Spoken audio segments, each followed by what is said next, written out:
everybody, welcome back to my channel. If you're having a great day, great night, my name is Brianna, and I know I'm real behind on posting videos. Hey babe. Real behind. I just have not been in the mood with the holidays, just trying to get things ready for baby. Editing was just a lot. I have a video of like a week in my life from December that needs to be edited that I just, what are you? Logan's behind me eating. We'll just ignore that. That I needed to pose, and every time I think of editing it, it just has not been it, and I'm just giving myself grace with pregnancy. So that video will be up eventually, the plan is, but until then, we're gonna post this video because it was a lot easier to want to film and to edit in my brain as of right now. All that. So today's video, if you can see the title, is things I did in second trimester to prepare for labor. So I'm in the third trimester now, so I thought this would be a good overview of different things I was doing and taking and getting all ready for that. Alright, so the first thing I was been doing is taking these Calm gummies.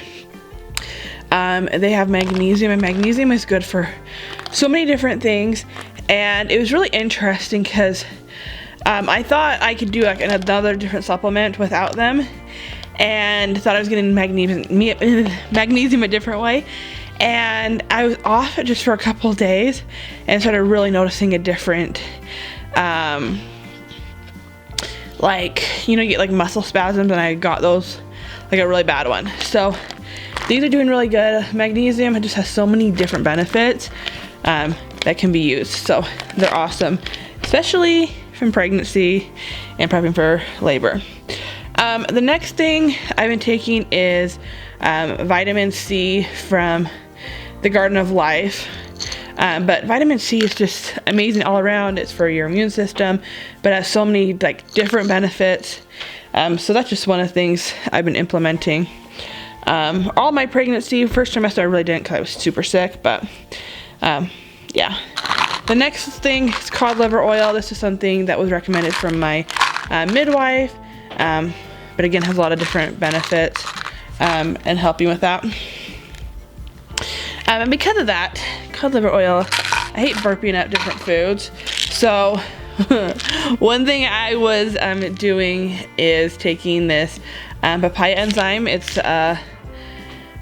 I don't ever take Tums. I don't even know if they're appropriate in pregnancy, but I take these, and so they help with heartburn too.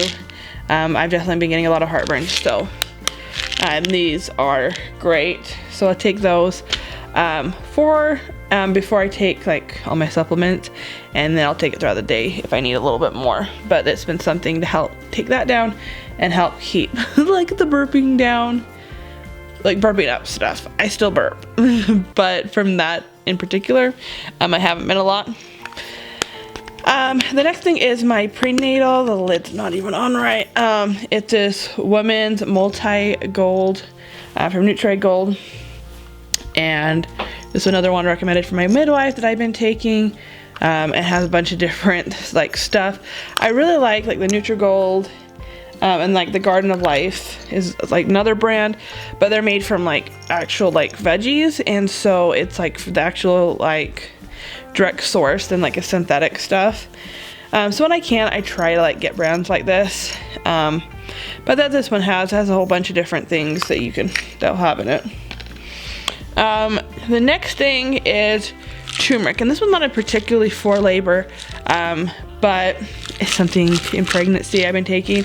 We don't really know why, but I started forming a cough probably about week 6 of pregnancy, and it's kind of acting like asthma, where I was coughing all the time, full on hacking, couldn't breathe. If I got excited or was doing anything energetic, I would just have these coughing fits.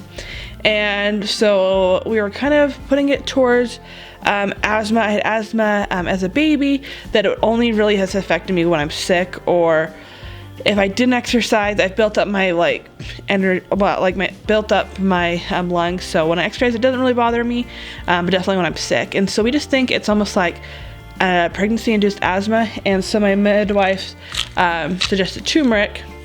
And so I was using one brand, and then I've actually been refilling my own now, my own capsules. So, but I put them back in the same container because it was easy there. But turmeric also is anti-inflammatory. It has a lot of other, again, other benefits you guys can all look up, but it's been really good and really helped keep the cough under control. And it's been really interesting because I'll have days where I forgot to take it or was just like lazy. I have a hard time taking pills in general, and I've discussed that. My throat's like really small. I've been working with a chiropractor, and I think it's opened up quite a bit, but I still just have like a high gag reflex. So some days when I'm just like not feeling good, I'm just like, I can't take stuff. And I notice, or like before I made them, I had ran out, and then I was kind of hand making them. It just takes forever to do it that way.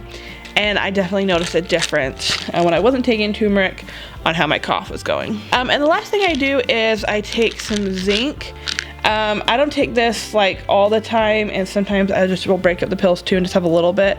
But if I've been around someone sick, or I've been in like generally where there's a lot of people for the next couple days, I'll take some zinc. And so far I've not been sick, like a contagious sickness, my whole pregnancy, which has been really, really nice. I love zinc. It's a good thing, safe in pregnancy. Again, it's like a moderation thing. I think there's some kind of zincs that you can take more consistently, but generally I said, like, unless you're in like low doses, you shouldn't be. So there's that, but it's been good. Like, I've been around a lot of sick people and been fine. Cross my fingers it'll stay that way. But it's been a blessing because I've been sick and had such weird symptoms my whole pregnancy, so you know. And then another thing I've been doing is I was reading Ina May's childbirth book. I don't know which one it was, but I think it's like the one that's most popular. Could look it up. But one thing she suggested in there was if you do 300 squats a day, that your baby will just fall out. And I don't really know if that's true, and I'm sure everyone's a little bit different. But it kind of makes sense because you're just forming a lot of muscles and you're just a lot stronger. And I really like squats in general anyways, and so I decided to just try it out. And so I slowly built up. Before pregnancy, I was doing about 20 at a time, and then I would do my workouts, because I would do like 3 or 4 workouts and rotate them, about 60 during my workouts, and do those a few times a day. And so I was pretty used to that. And from just like doing all this, I was like, I'm gonna build up to 300. So I kind of started out, I knew the 50, and I just started doing 100 and worked my way up. So I was adding 50 every week. And if you all want to try this, then you can build up in different ways, but that's just what I decided to do until it's up to 300. So I usually do about 50 at a time, take a couple minutes break, do another 50. I'm checking my heart rate. I try not to get it up over 140. Again, I'm not even sure if that's like a recommended, but from my little research, I just felt like that was safe. It felt good. So try and do that, but also do other workouts in between too. Arm or ab, and just kind of listening to my body and what feels right, and just kind of working out that way. I've also been kind of training mentally, so I listen to the Happy Home Birth podcast. I love it. Caitlin is awesome, and just kind of getting your brain into that mindset and get an idea of what different birth plans can look like and different births, and so then you're prepped for that. So I've went and listened to a lot of her different episodes. I'm not even close to all of them because there's a lot, but just been going through all of them slowly, and then kind of getting that idea. I think it's really helped me prep for my birth and being able to be like, okay, one, I don't have like a set plan of like, this is what I want, but I have a few different ideas of if this is a longer labor, if it's shorter, but also giving me ideas of like, what can you ask for in birth? I think it's really interesting because it's just kind of giving me different ideas on when to call the midwife, what's comfortable. Like, some people like to have a whole bunch of guests. And even talked to my own midwife, she's like, she once walked into a birth and the lady had a whole bunch of guests. It was like a whole family reunion, and then she went upstairs and gave birth to the baby, and I'm just like, nope, I do not like that. And then you have other stories where the lady just didn't want anyone. It's like just like the midwife, her husband, and then I'm sure the apprentices or whatever.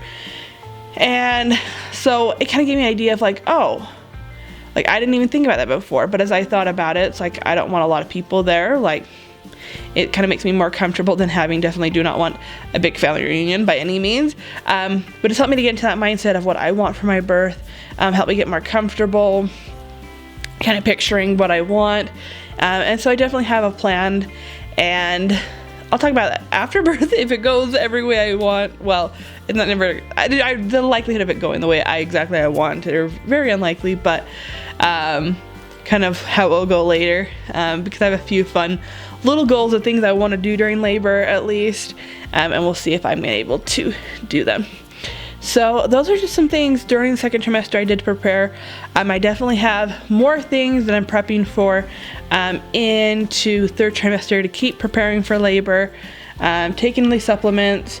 I've already added on at least one other thing, and I'll start implementing some more as time goes on.